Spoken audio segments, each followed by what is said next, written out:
Hello everyone, I am Manisha. Welcome to upward study. तो आज का ये जो द हिंदू डिस्कशन है, ये आज है 7 जुलाई और हम ये डिस्कशन पूरा कंप्लीट करने वाले हैं। इसमें मैंने जो द हिंदू के इम्पॉर्टेंट आर्टिकल्स हैं वो सारे के सारे कवर किए हैं। इस एग्ज़ाम पर्सपेक्टिव से ये वीडियो आपके लिए बहुत ही ज़्यादा इम्पॉर्टेंट रहेगी। हम अपना डिस्कशन एक मोटिवेशनल कोट से स्टार्ट करते हैं। तो हमारा आज का कोट है, you must tell yourself no matter how hard it is और how hard it gets, I am going to make it. तो आपके अंदर ये स्पिरिट होनी चाहिए कि कुछ भी हो जाए, चाहे कितनी भी हार्डशिप आपकी लाइफ में आ जाए, फिर भी आप जो है एक ऑफिसर बन करके ही रहेंगे। आपके अंदर एक ऐसी स्पिरिट होनी चाहिए कि आपका जो भी गोल है लाइफ का, आप वो अचीव करके ही रहेंगे, मतलब आप हार नहीं मानेंगे। पहले चलिए इसी कोट के साथ में स्टार्ट करते हैं हमारा डिस्कशन। तो हम आते हैं अपने फर्स्ट आर्टिकल पर। हमारा फर्स्ट आर्टिकल है, स्पाइस जेट जो है, SpiceJet gets DGCA notice for safety lapses. तो बेसिकली यहाँ पर जो है वो एक बहुत ही हमें एक न्यूज़ देखने को मिली कल कि यहाँ पर जो स्पाइस जेट फ्लाइट है ये आपकी जा रही थी, ठीक है, दिल्ली से दुबई को जा रही थी। तो ये फ्लाइट का जो है वो इसमें कुछ प्रॉब्लम्स जो है वो देखी गई। यहाँ पर लीकेज का कुछ प्रॉब्लम्स बता रहे थे, जैसे इसमें कि फ्यूल की कमी हो गई थी और उस वजह से इसको जो है वो एक तरह से लैंडिंग करनी पड़ी है, जिसको हम वैसे तो कई न्यूज़ आर्टिकल्स में से एमरजेंसी लैंडिंग कहा गया है, बट ये एक प्रिकॉशनरी लैंडिंग थी जो कि यहाँ पर ये पाकिस्तान के कराची पोर्ट पर ये करनी पड़ी।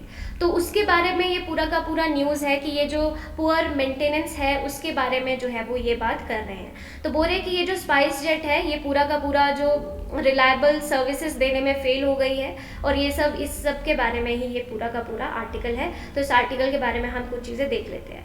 तो बोल रहे हैं कि सेफ्टी मैनिफेस्ट जो DGCA ने नोटिस यहाँ पर जारी किया है उसमें इन्होंने बोला है कि ये रिलायबल सर्विसेज जो सेफ एंड एफिशिएंट सर्विसेज हैं उन्हें देने में स्पाइस जेट जो है वो फेल हो गई है। उसके अलावा ये बोल रहे हैं कि यहाँ पर मतलब जो भी सेफ्टी मार्जिन्स हैं वो इन्होंने फुल्ली उस तरह से उनको फॉलो नहीं किया। Poor internal safety oversight and failure to carry aircraft maintenance की पूरी तरह से इन्होंने मेंटेनेंस वगैरह भी नहीं की। वेंडर्स को पे ना करवाने की वजह से ये जो है वो प्रॉब्लम देखने को मिली, जिसमें इनके पास में स्पेयर्स की जो है वो शॉर्टेज चल रही है और ये सब प्रॉब्लम्स जो है वो आ रही है। ठीक है, तो ये सब चीज़ें जो है वो यहाँ पर बताई जा रही हैं। DGCA के बारे में जो है वो इन्होंने और क्या क्या चीज़ें यहाँ पर मेंशन की। तो इन्होंने बोला है कि जो accountable manager of spice jet, it's chairman and managing director Ajay Singh ने 3 हफ्ते का जो है वो यहाँ पर समय मांगा है इसके ऊपर जो एक्शन लेने के लिए या सब चीज़ों के लिए, और जो कि समय बहुत ही ज़्यादा एक तरह से लंबा पीरियड जो है वो मांग लिया है। अब इस नोटिस को रिस्पॉन्ड करते हुए civil aviation minister Jyotiraditya Scindia ने ट्वीट किया है कि passenger safety is paramount, even the smallest error hindering safety will be thoroughly investigated and course corrected. तो यहाँ पर सब चीज़ों को ध्यान से देखा जाएगा और सेफ्टी जो पैसेंजर की है वही हमारे लिए जो है वो सबसे बड़ी बात है। DGCA के बारे में बात कर लेते हैं। ये एक स्टैट्यूटरी बॉडी है, यानी कि इसे एक कानून के द्वारा लाया गया था। ये कानून कौन सा था? गवर्नमेंट ऑफ इंडिया के द्वारा इसे लाया गया to regulate civil aviation in India, और यहाँ पर ये स्टैट्यूटरी बॉडी बन गई अंडर एयरक्राफ्ट अमेंडमेंट बिल 2020 में। नेक्स्ट बात करते हैं इसका जो हेडक्वार्टर है DGCA का, ये कहाँ पर है? तो इसका हेडक्वार्टर आपको न्यू दिल्ली के सफदरजंग एयरपोर्ट के पास में देखने को मिलेगा। इसके लिए मिनिस्ट्री जो रिस्पॉन्सिबल होती है वो होती है मिनिस्ट्री ऑफ सिविल एविएशन, जिसके मिनिस्टर ज्योतिरादित्य सिंधिया हैं। डिप्टी मिनिस्टर रिस्पॉन्सिबल है इसके लिए VK सिंह, ठीक है। और रेगुलेटर जो executive Arun Kumar IAS director general है इसके, राजेशकर JDC और साथ में रवि कृष्णा। अब बात करते हैं कि इसका पेरेंट डिपार्टमेंट कौन सा है? तो एयरपोर्ट अथॉरिटी ऑफ इंडिया इसका पेरेंट डिपार्टमेंट है और इसका पेरेंट रेगुलेटर जो है वो मिनिस्ट्री ऑफ सिविल एविएशन है, इसी के अंडर ये काम करती है। नेक्स्ट यहाँ पर ये मुझे बड़ा इंटरेस्टिंग लगा। इंटरेस्टिंग तो क्या है, बेसिकली आजकल आपको पता है कि मानसून चल रहा है, तो बरसात का मौसम है, तो पहाड़ी इलाकों में ऐसी चीज़ें हमें देखने को मिलती हैं। तो यहाँ पर एक जो कार है वो इस लैंडस्लाइड की चपेट में आ गई है। ये स्टोरी है शिमला की। तो आप भी ध्यान रखें, अगर आप ऐसे मौसम में कहीं घूमने जा रहे हैं पहाड़ी इलाकों पर, तो थोड़ा सेफ्टी प्रिकॉशंस जो है वो आप लेकर के चल सकते हैं। नेक्स्ट बात करते हैं कि the new rules to keep advertisements in check. आपको पता है कि बहुत से टाइप की एडवर्टीजमेंट आती रहती हैं, अलग अलग एडवर्टीजमेंट्स आती हैं, तो उनको उनके ऊपर जो एक चेक कसने की बात की जा रही है। बोला कि what are the provision under the freshly issued guideline, CCPA ने जो गाइडलाइंस इशू की है उस पर क्या क्या चीज़ें बताई गई हैं, या बच्चों के रिलेटेड जो एड्स होती हैं सब हम उनके बारे में बात करेंगे। तो यहाँ पर आप बात करते हैं CCPA की, तो ये सेंट्रल कंज्यूमर प्रोटेक्शन अथॉरिटी है। ये गाइडलाइंस इन्होंने इशू की है कि हमने फॉल्स और मिसलीडिंग जो एडवर्टीजमेंट चल रही हैं उनके लिए इन्होंने गाइडलाइंस जो है वो इशू की हैं, इनको जो है वो सब चीज़ें बताई। अब यहाँ पर हम बात करते हैं एडवर्टीजमेंट की, तो एडवर्टीजमेंट जो है वो वैलिड कब होगी, अगर इसका जो कंटेंट है वो ऑनेस्ट और ट्रू रिप्रेजेंटेशन देता है और वो एग्जैजरेट करके नहीं बताता है एक्यूरेसी को। मतलब ये एक आपकी ये अच्छी एडवर्टीजमेंट की एक निशानी होती है कि आप कोई भी चीज़ एग्जैजरेट करके ना बताएं। जैसे आपने बहुत सी एड्स देखी होंगी जिसमें कुछ भी दिखा देते हैं, जैसे कई सारी एड्स है कि उसमें फॉल्स क्लेम करते हैं कि कोई भी चीज़ है कि अगर आप इस चीज़ को कंज्यूम करोगे, इस चीज़ को लोगे तो ये हो जाएगा, वो हो जाएगा, तो वैसी चीज़ों को दिखाते हैं। जैसे फॉर एग्जांपल हम एक शैम्पू की ऐड देख लेते हैं, तो बहुत से शैम्पू की एड्स आती हैं जिसमें कि बालों को बहुत ही ज़्यादा अच्छा दिखाया जाता है, उसमें पता नहीं कौन कौन से केमिकल्स लगे होंगे, पर फिर भी उन चीज़ों को वैसे दिखाया जाता है। तो ये एग्जैजरेट करके देखते हैं और जब वो ये प्रोडक्ट हम यूज़ करते हैं तो हमें वो सेम रिजल्ट्स नहीं मिलते।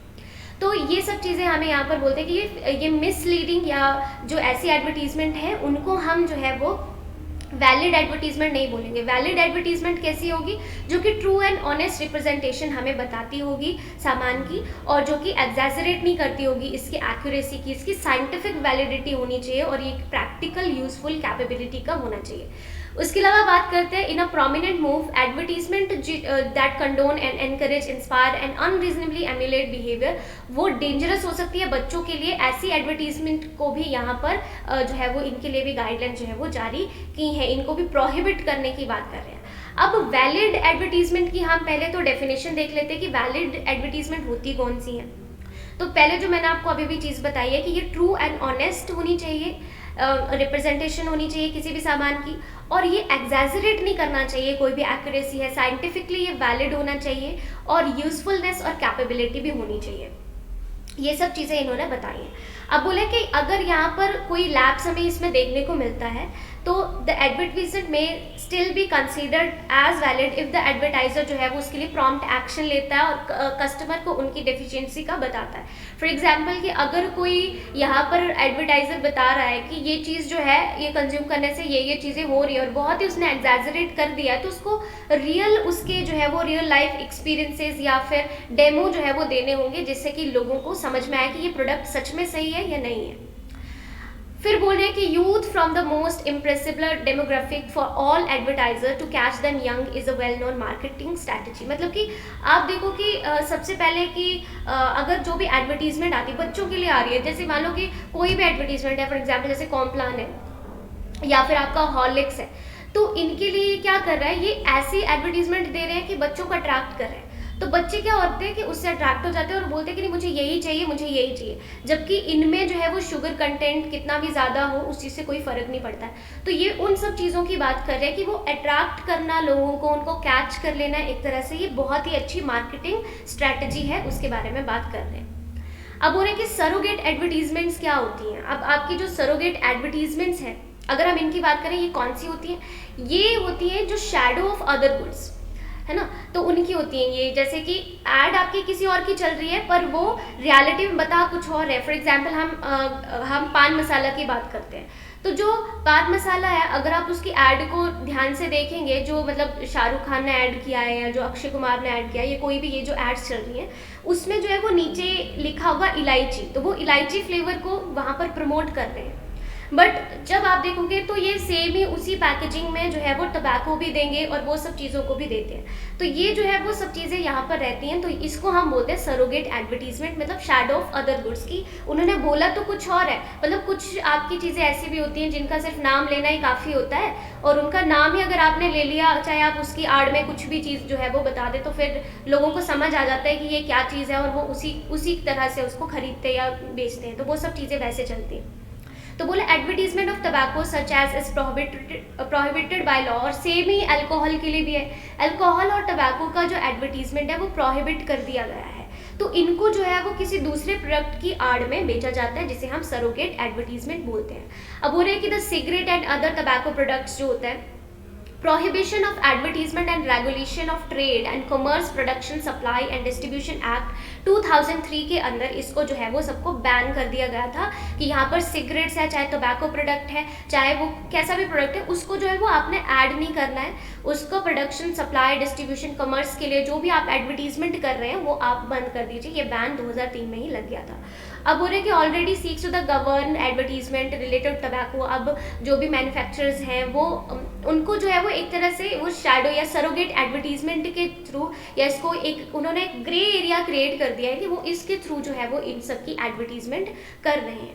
अब बात करते हैं एडवर्टीजमेंट टारगेटिंग चिल्ड्रन। अब बच्चों के लिए जो मैंने आपको अभी भी बातें बताई कि यहाँ पर जो है वो इम्पॉर्टेंट गाइडलाइंस ये बताई हैं कि जो बच्चों को टारगेट करके आप एडवर्टीजमेंट्स कर रहे हैं, है ना, जो चीज़ें दे रहे हैं, चाहे वो चिप्स है या कार्बोनेटेड बेवरेजेस हैं या स्नैक्स हैं, ड्रिंक्स हैं, मतलब कुछ भी है। चाहे आप एक बात देखिए कि चाहे आप मैगी की बात कर लेते हैं, मैगी या नूडल्स की बात कर लेते हैं, अगर आपने वो नूडल्स आटे की बना दी तो इसका मतलब ये नहीं है कि वो हमारे लिए उतना ही हेल्दी है, उसमें और भी कई सारी चीज़ें जो है वो लगी होती हैं।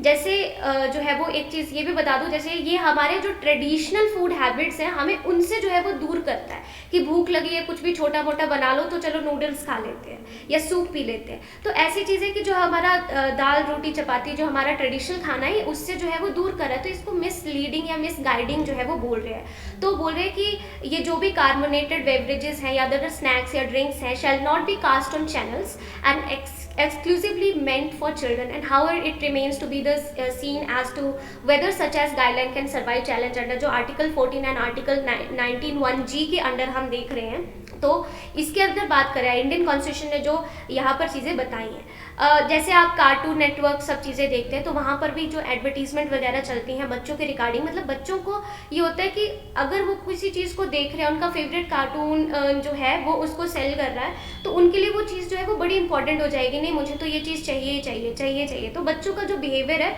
वो चेंज करना बहुत ही आसान है, मतलब उनको अट्रैक्ट करना बहुत ही ईजी है। तो उसके ऊपर भी इन्होंने गाइडलाइंस जो है वो जारी की हैं। अदर रिफॉर्म्स क्या क्या चीज़ें लाए हैं ये, जैसे बोला कि डिस्क्लेमर्स इन द एडवर्टीजमेंट्स, कि आप जो डिस्क्लेमर देते हैं, आपने फ्री तो लिख दिया इतना बड़ा बड़ा कि इतने % डिस्काउंट, आप ये इतना बड़ा बड़ा लिख देते हैं। जो डिस्क्लेमर है वो आपने छोटा छोटा सा लिखा होता है, तो उस डिस्क्लेमर को भी आप सेम फॉन्ट में रखिए।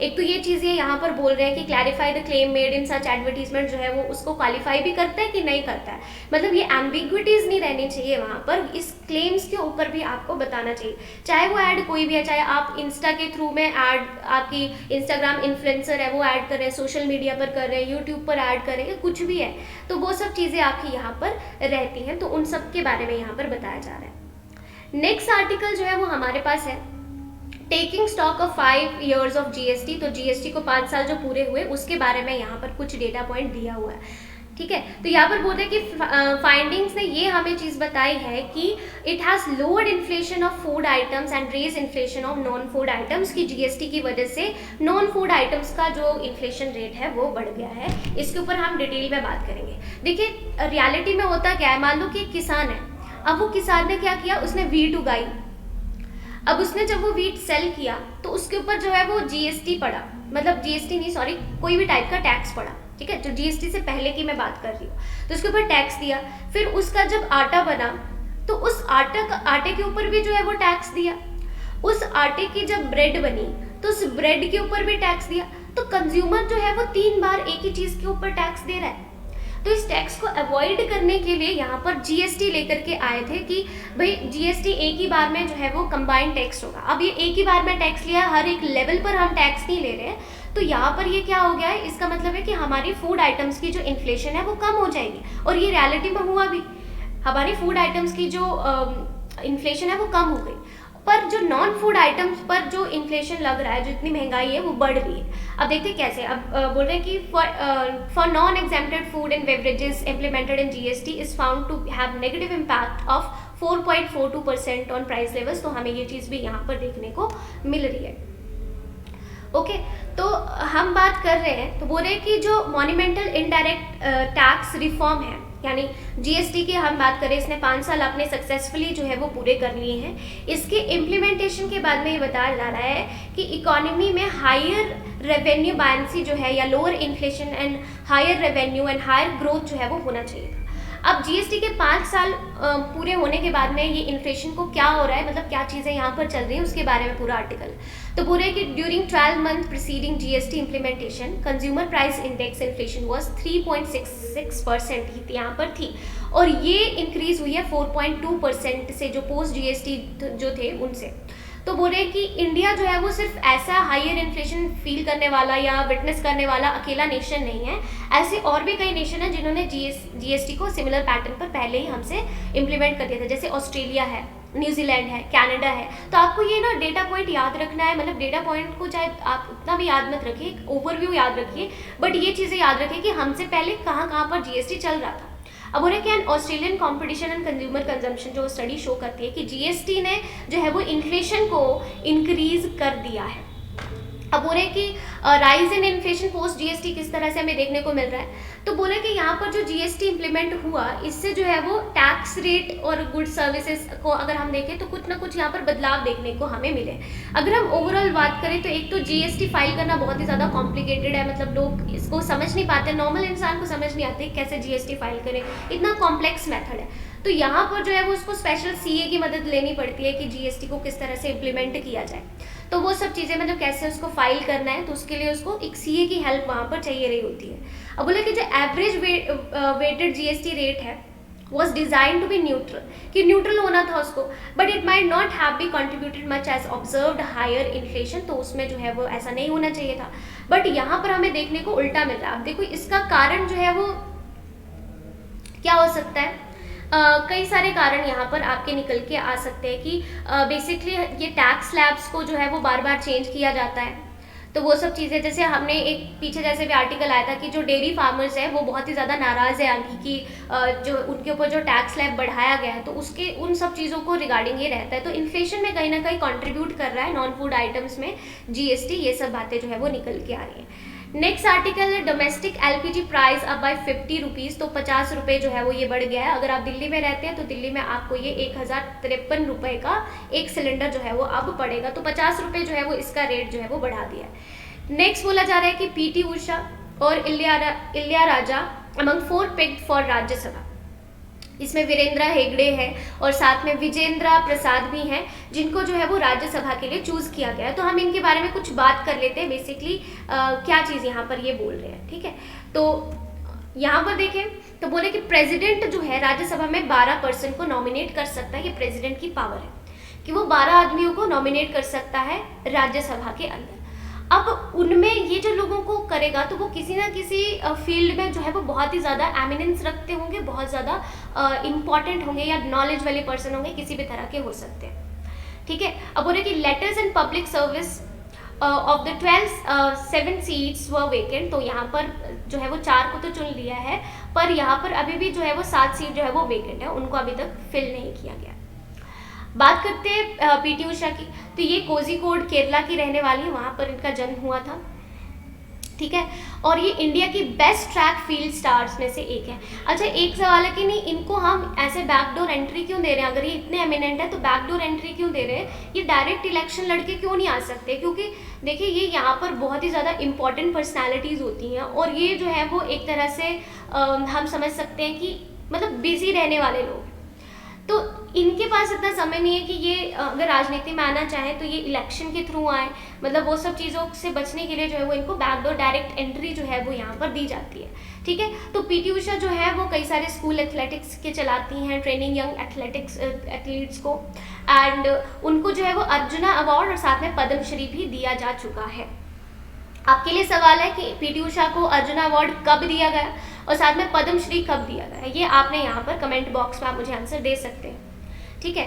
नेक्स्ट जो इलिया राजा है ये तमिलनाडु से हैं और इन्हें भी पद्म विभूषण मिल चुका है, पद्म भूषण भी मिल चुका है, और बहुत से म्यूजिक फील्ड में इन्हें जो है वो अवार्ड्स मिल चुके हैं, ठीक है। कई सारे गाने और फिल्म्स को जो है वो इन्होंने कंपोज किया है, ठीक है। नेक्स्ट है हमारे पास शिवाजी गणेशन और आपके विजय रमला बाली, ठीक है, तो ये आपके क्या बोल रहे हैं, और and Cho S Ramaswamy are the other Tamil film personalities who had served and nominated member of Rajya Sabha. Mister Hegde की बात करते हैं तो he has been the Dharmadhikari custodian of the Dharmasthala temple in Karnataka. तो ये जो है वो 20 साल की उम्र से ही जो है वो यहाँ पर धर्माधिकारी जो है वो बने हुए हैं, धर्म अधिकारी जो है वो बने, जिसको कस्टोडियन बोलते हैं हम, धर्मस्थल टेम्पल इन कर्नाटका। नेक्स्ट बात करते हैं, आर्टिकल है कि Afghan soil want B use for launch attacks. तो अफगानिस्तान जो है वो अपनी इमेज क्लियर करने की बात यहाँ पर कर रहा है कि जो अफगानिस्तान जो है वो अटैक्स वगैरह नहीं करेंगे, मतलब टेररिस्ट एक्टिविटीज़ वगैरह जो है वो नहीं करेंगे। और वैसे भी आपको पता है कि तालिबान के बाद अफगानिस्तान के क्या हालात है, तो वो सब चीज़ें अभी चली हुई हैं। नेक्स्ट बात करते हैं, MSP should continue till markets become efficient. तो ये चीज़ जो है वो नीति आयोग के मेंबर्स ने कमेंट करके जो है वो बोला हुआ है। तो यहाँ पर आप देखते हैं कि बेसिकली ये आर्टिकल पूरा बोलता क्या है।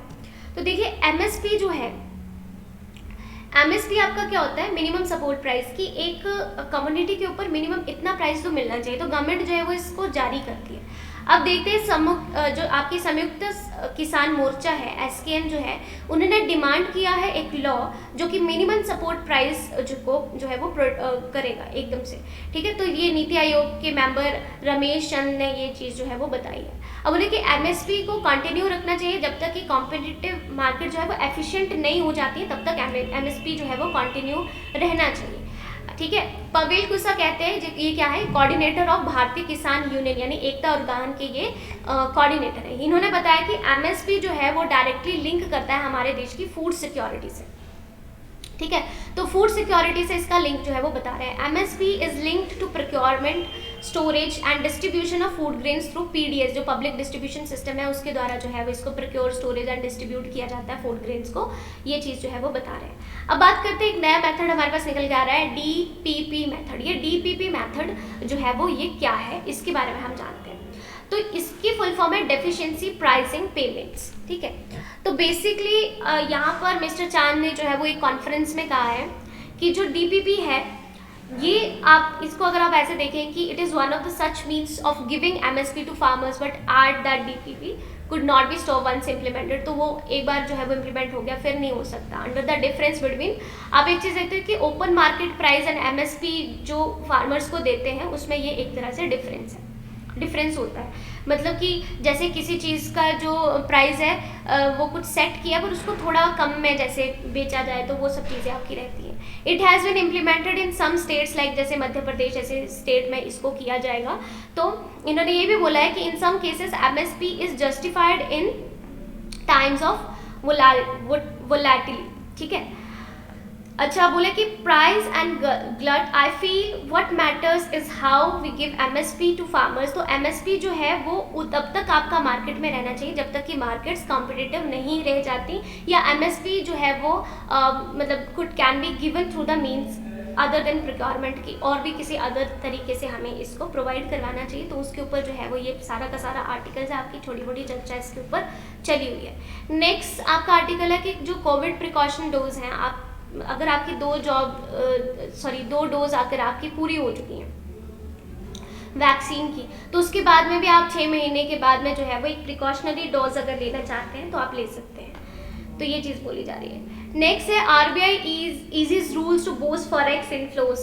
तो फॉरेक्स इनफ्लोज के कुछ इन्होंने, आप देखिए क्या हो रहा है, आप सब ये चीज़ तो समझते हैं ना कि बेसिकली जो आपका आरबीआई है, मतलब हम यहाँ पर एक कल भी हमने आर्टिकल डिस्कस किया था एफपीआई के बारे में कि एफपीआई से जो पी नोट्स के ज़रिए हमारे यहाँ पर इन्वेस्टमेंट आता था वो अब इंडिया में नहीं आ रहा है, वो पूरा इंडिया से जा रहा है। तो बेसिकली इस इन्वेस्टमेंट को रिलैक्स करने के लिए, इसको अपनी कंट्री में वापस लाने के लिए हमें जो फॉरेक्स इनफ्लो के जो रूल्स हैं उनको जो है वो रिलैक्स करना पड़ेगा। ये आरबीआई यहाँ पर कह रहा है कि ताकि और इजी हो सके इन एफपीआईज के लिए हमारी कंट्री में इन्वेस्ट करना, पैसे लगाना। तो उस सब के ऊपर जो है वो बात की हुई है। अगर आपको एफपीआई और एफडीआई में अभी भी कोई प्रॉब्लम है तो आप जो है वो मेरा कल वाला लेक्चर देख सकते हैं उसके लिए, इसमें मैंने डिटेल में दोनों के बारे में समझाया था। नेक्स्ट बात करते हैं understanding the all time high in India's trade deficit. तो यहाँ पर हम बात करते हैं कि इंडिया का ट्रेड डेफिशिएट जो है वो बहुत ज़्यादा बढ़ चुका है, और ये क्या है। तो after a year of record export why have India's export moderated in the first quarter, कि क्यों यहाँ पर ये चीज़ें हमें देखने को मिल रही हैं, तो हम इसके बारे में जो है वो बात कर रहे हैं। ठीक है, तो एक चीज़ है कि यहाँ पर हम देखें कि इम्पोर्ट और एक्सपोर्ट, देखो ट्रेड डेफिशिएट होता क्या है बेसिकली, जो आपका जब आपका जो है वो इंपोर्ट ज़्यादा हो जाए एक्सपोर्ट से, तो उस सिचुएशन को हम बोलते हैं ट्रेड डेफिशिएट, की हमारी कंट्री से जो है वो मतलब हमारी अपनी जो इनकम है वो बड़ी कम हो रही है, तो उस सेंस में हम इसको बोलते हैं ट्रेड डेफिशिएट। ठीक है, तो इसके बारे में हम बात करते हैं कि बेसिकली हुआ क्या है। तो बोल रहे हैं कि अगर हम यहाँ पर देखें कि इंडिया ने रिकॉर्ड को क्रॉस कर दिया है कि $400 बिलियन मार्क 2021 में, और 2021 से 2022 में इंडिया का जो एक्सपोर्ट है वो यहाँ पर हुआ। ठीक है, तो फिर हम ट्रेड डेफिशिएट में कैसे हैं, क्योंकि एक्सपोर्ट के साथ साथ में हमारा जैसे एक्सपोर्ट बढ़ा, उसके साथ साथ में हमारा इंपोर्ट भी बढ़ गया, मतलब हमने इंपोर्ट भी बहुत ज़्यादा करना शुरू कर दिया। तो ये सब चीज़ें आपकी निकल के आ रही हैं, तो उसकी वजह से हमारे यहाँ पर इतना ज़्यादा ट्रेड डेफिशिएट जो है वो देखने को मिला है। ठीक है, अब बोला कि while India's export were surging last year, imports were rising too, कि एक्सपोर्ट जैसे बढ़ रहे थे वैसे वैसे हमारे इम्पोर्ट भी बढ़ रहे थे। तो मिनिस्ट्री ऑफ कॉमर्स ये बोलती है कि टोटल एक्सपोर्ट्स जो 2021 से 22 में हमारे हुए हैं वो $422 बिलियन तक के हमने एक्सपोर्ट किए हैं, और ये प्री कोविड 19 की बात हम कर रहे हैं। ठीक है, मतलब उसके बारे में हम बात कर रहे हैं। तो बोले कि levels of $313 billion in 2019 to 20, this was the highest ever export number, की 2019 से 20 में तो हमारा $313 बिलियन का एक्सपोर्ट हुआ था, पर सीधा 21 से 22 में हमारा $422 बिलियन का एक्सपोर्ट हो रहा है। तो ये हाईएस्ट है कंट्री का, जो फर्स्ट टाइम ऐसा हुआ है। तो ये जो एक्सपोर्ट हमारा टारगेट था वो $400 बिलियन का था, ये हमने सिर्फ इसको मीट ही नहीं किया, बल्कि हम इसको जो है वो सरपास भी कर गए। बट हमारे लिए प्रॉब्लम यह है कि हमने जो है वो $422 बिलियन का एक्सपोर्ट किया, पर हमने इम्पोर्ट कर दिया $613 बिलियन का। तो ये जो है वो कहीं ना कहीं हमारे लिए प्रॉब्लमेटिक चीज हो गई। ठीक है, तो बोल रहे कि कंपेयर टू 394 जो है वो हमने मतलब कि उससे पैंडेमिक में अफेक्टेड हुआ था ये पिछले साल का, एंड 475 बिलियन बिफोर दैट। तो द ट्रेड डेफिशिएट दस स्टूड एट $191, मतलब कि आप समझ सकते हो कि $191 बिलियन तक का हमारा ट्रेड डेफिशिएट अभी चल रहा है ना। तो ये सब चीज़ें हमें यहाँ पर देखने को मिल रही हैं, और ये 2020 से 21 के डेटा के अनुसार ये डबल हो चुका है। तो यहाँ पर बात करते हैं अब हम इसके कुछ रीज़न की, हमने ये चीज़ तो देख लिया। अब बोला देखो एक चीज़ है कि जो इम्पोर्ट और एक्सपोर्ट के बीच में जो गैप है वो बहुत ही ज़्यादा वाइड हो चुका है हमारे इस जो फर्स्ट क्वार्टर में ही, और इसका जो कम्युलेटिव ट्रेड डेफिशिएट है वो इस समय $70 बिलियन तक का जो है वो देखने को मिल रहा था, मतलब कि फर्स्ट क्वार्टर की ही हम बात कर रहे हैं। तो बोला कि रशिया के अगर हम कन्फ्लिक्ट की बात करें यूक्रेन से, तो उसकी वजह से बहुत ज़्यादा जो इन्फ्लेशन है वो ग्लोबली इन्फ्लेशन जो है वो बढ़ रही है, और उसी वजह से जो हमारा जो एक्सपोर्ट है वो थोड़ा सा ठंडा पड़ गया है, उसके बारे में बात कर रहे हैं, मतलब थोड़ा स्लो डाउन देखने को मिल रहा है। तो इंडिया सिर्फ अकेला नहीं है ये सब फेस करने वाला, बल्कि इंडिया के अलावा सुपर एक्सपोर्टर जो जर्मनी है, जो कभी भी ट्रेड डेफिशिएट में आया ही नहीं लास्ट 30 ईयर से, वो भी यहाँ पर माइनर ही सही पर थोड़ा बहुत यहाँ पर ट्रेड डेफिशिएट में आ गया है। ये आपका पूरा कंप्लीट आर्टिकल है। अब बात करते हैं पूरे की slow down in external demand with weakness seen in export of engineering product, chemicals and pharmaceutical, cotton yarn and plastic products, मतलब हर जगह पर हमें एक्सपोर्ट में जो है वो वीकनेस देखने को मिले, चाहे वो आपके इंजीनियरिंग प्रोडक्ट है, चाहे वो फार्मास्यूटिकल है, केमिकल्स है, कॉटन यार्न है, चाहे प्लास्टिक प्रोडक्ट्स हैं, हर जगह पर जो है वो एक्सपोर्ट में कमी हुई है, गिरावट हुई है। और पेट्रोलियम एक्सपोर्ट्स की बात करें तो वो शार्प 98% पर है जून 2021 पर, and they were 0.7 billion lower than May 2022 levels, तो उससे भी कम हमें यहाँ पे देखने को मिल रहे थे। अब बात करें कि एक्सपोर्ट्स ऑफ रेडीमेड गारमेंट्स और इलेक्ट्रॉनिक्स राइस रिमेन हेल्दी, वो सब सही चला हुआ है। एंड नॉन ऑयल एक्सपोर्ट्स जो है वो सक्सेसिवली इस मंथ में जो है वो गिर गए हैं।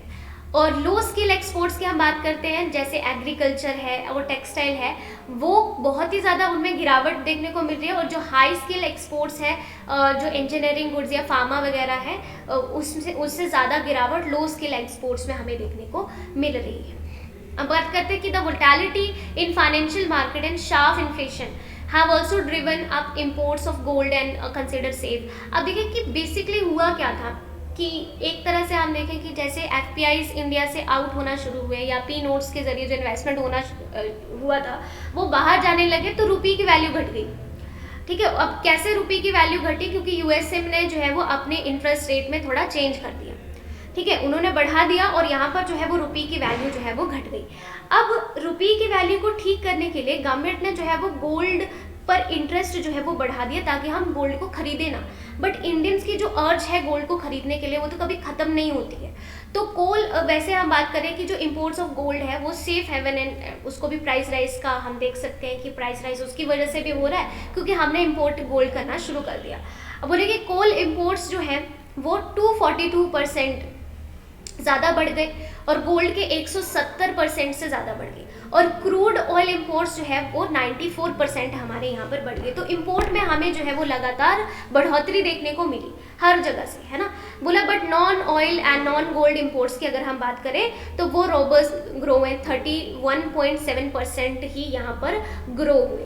तो वो सब चीज़ें की बात करें और है कि हायर प्राइसेस जो है large part of the increase in the headline imports and import volumes are also growing in line with the steady domestic demand। तो ये सब भी आपकी चीज़ें मतलब और भी steadily domestic demand के जरिए ये अभी भी ग्रो करते जा रहे हैं। तो बोले कि जो फ्रेश टैक्स रिस्ट्रिक्शन जो इम्पोज की हैं पेट्रोलियम एक्सपोर्ट के ऊपर वो and could weaken outbound volumes further, उसकी वजह से और भी हमें कंडीशन खराब देखने को मिल सकती है। इंडिया की जो एपेटाइट है गोल्ड खरीदने के लिए वो कभी ख़त्म नहीं हो सकती है, तो इस वजह से भी हमें यहाँ पर प्रॉब्लम्स देखने को मिलती हैं। अगर ऑयल और गोल्ड के प्राइसेस हम देखें तो उनको जो है वो थोड़ा सा करेक्ट करने की जो है वो बात की जा रही है। तो वो सब चीज़ें क्योंकि वो बहुत ज़्यादा हाई है इस टाइम पर, है ना। इंडियन एक्सपोर्टर्स को अगर हम देखें तो उन्होंने एक्सपेक्ट नहीं किया था इतना बड़ा चेंज जो अभी यहाँ पर हमें देखने को मिल रहा है। तो वो सब चीज़ें आती हैं। तो यहाँ पर इकोनॉमिस्ट एंड नमूरा ने यहाँ पर ये बताया है एंड HBSE ने ये एक्सपेक्ट किया है कि रिकॉर्ड हाई, उन्होंने बोला कि अभी भी हमें एक्सपेक्ट कर रहे हैं कि हम हाई ट्रेड डेफिसिट्स यहाँ पर देख सकते हैं remain in the norm of India for India and for now. But India is not alone जो कि ये सब चीज़ें फेस कर रहा है। Take solace from the fact that super exporter Germany भी यही सब चीज़ें जो है वो फेस कर रहा है। तो ये आपका यहाँ पर एक आर्टिकल जो है वो है। चलिए अब बात कर लेते हैं कुछ MCQs की जो हमने अभी ये जुलाई मंथ के आपके MCQs हैं जो पीछे आर्टिकल्स हमने डिस्कस किए इसमें से कुछ वो भी होंगे। नेक्स्ट है कि what is the national doctors day की थीम क्या थी। आपको पता है कि नेशनल डॉक्टर डे हम 1 जुलाई को मनाते हैं। तो इसका इस साल का थीम क्या था? हमारे पास ऑप्शन है कि doctors are guardians, family doctors on the front line, respect and dignity to doctors, insurance to doctors. तो इसमें से कौन सी हमारे यहाँ पर थीम रही? आप मेरे आंसर बताने से पहले एक बार कोशिश कीजिए कि खुद वीडियो को पॉज करके आंसर को देखने की कोशिश कीजिएगा और ज़रूर अपने जो भी आपका स्कोर रहा होगा वो मुझे कमेंट सेक्शन में बताना। चलिए इसका आंसर देख लेते हैं। इसका आंसर है family doctors on the front line. तो बी ऑप्शन हमारे पास जो है वो करेक्ट आंसर था। तो आप सबको पता है कि हर साल हम डॉक्टर्स डे जो मनाते हैं जुलाई 1 को in the memory of doctor विधान रॉय जो फॉर्मर CM थे आपके बंगाल के सिंस 1991। और इस साल का theme family doctors on front line रहा। The day honours the contribution made by doctors and health care professionals जो है उन सबको यहाँ पर बताता है जो बहुत सी जान बचाते हैं। नेक्स्ट है कि when is the world unified flying object UFO day हम कब मनाते हैं, ये आपके पास सवाल है। तो UFO डे के बारे में हमारे पास ऑप्शन है जुलाई 1, जुलाई 2, जुलाई 4 एंड जुलाई 5। ठीक है, तो आप इसका भी आंसर वीडियो को पॉज करके पहले दे दीजिएगा, उसके बाद यहाँ पर आंसर देखिएगा। तो इसका जो करेक्ट आंसर है वो है ऑप्शन बी। हमारे पास जुलाई 2 को हम मनाते हैं UFO डे। ठीक है, इसका एम है अवेयरनेस क्रिएट करना and together and watch skies UFOs and July 2 is marked after the Roswell incident in 1947 USA में जो हुआ था आर्मी एयर फोर्सेस में which was suppose UFO crash और वो सब चीज़ें आपकी आती हैं। नेक्स्ट, क्योंकि स्नेक आइलैंड बहुत न्यूज़ में रहा, तो snake island which was seen in news recently is part of which countries territory. तो आपको पता है कि यहाँ पर जो है वो यूक्रेन ने रशिया को बाहर निकाल फेंका था अभी रिसेंटली। तो ये जो है वो ऑप्शन है हमारे पास, Russia, Ukraine, China, South Korea. तो इसका आंसर क्या होगा हमारे पास? यूक्रेन इसका सही आंसर होगा। तो आप एक बार जो है वो स्नेक आइलैंड का जो है वो लोकेशन मैप पर ज़रूर देख लीजिएगा, ठीक है, क्योंकि बहुत ज़्यादा इंपॉर्टेंट है ये एरिया। और साथ में ब्लैक सी, कैस्पियन सी वगैरह या जो भी वाटर बॉडीज वहाँ पर आ रही हैं उन सबको आपने यहाँ पर ज़रूर देख लेना है। यूक्रेन का जो स्नेक आइलैंड है, जिसको हम जिम्नई आइलैंड भी बोलते हैं या उसको एक्स शेप आइलैंड भी बोलते हैं, ये ब्लैक सी में है and it is close to the Danube delta and this X shape island is less than 700 meters from end to end. और ये जो है वो फाउंड किया गया था 2007 में। तो वो सब चीज़ें आपकी यहाँ पर आती है। नेक्स्ट हमारे पास क्वेश्चन है, which country given is not part of G7 grouping. तो कौन सी कंट्री है जो G7 का पार्ट नहीं है? तो हमारे पास कंट्री कौन कौन सी है? Canada, New Zealand, Germany and Italy. तो ये भी आप बता सकते हैं और बहुत इंपॉर्टेंट है। चलिए इसके साथ एक सवाल ये भी बता दीजिए कि G7 की अभी रिसेंटली मीटिंग कहाँ पर हुई, G20 की मीटिंग जो 2023 की है वो कहाँ पर होगी, और G20 की नेक्स्ट मीटिंग जो है वो कहाँ पर शेड्यूल की गई है। अब मुझे ये 3 सवालों के आंसर जो है वो कमेंट बॉक्स में दे देना। अभी देखते हैं इसका आंसर क्या है। तो इसका सही आंसर है न्यूजीलैंड, ठीक है। G7 जो है वो 7 नेशन का ग्रुप है। पहले ये G6 हुआ करता था, ये 1975 में फॉर्म हुआ था, और जो है ये उसके बाद में G7 हो गया। तो G7 जो है यहाँ पर इसके मेंबर कौन कौन से? Canada, France, Germany, Italy, Japan, UK, US, ठीक है। इंडिया इसका पार्ट नहीं है। इंडिया ने इस बार जर्मनी के इनविटेशन पर ही इस मीटिंग को अटेंड किया था। तो ये आपका आज का द हिंदू का फुल डिस्कशन रहा। मैं कोशिश करूँगी कि आपके लिए कुछ और चीज़ें भी मैं ऐड ऑन करती रहूँ। तो आपने जो है वो अगर चैनल को अभी तक सब्सक्राइब नहीं किया है तो आप प्लीज़ सब्सक्राइब कर दीजिए, लाइक कर दीजिए, इसको शेयर एंड कमेंट करके भी आप मुझे कोई सजेशन देना चाहते हैं तो दे सकते हैं। Thank you.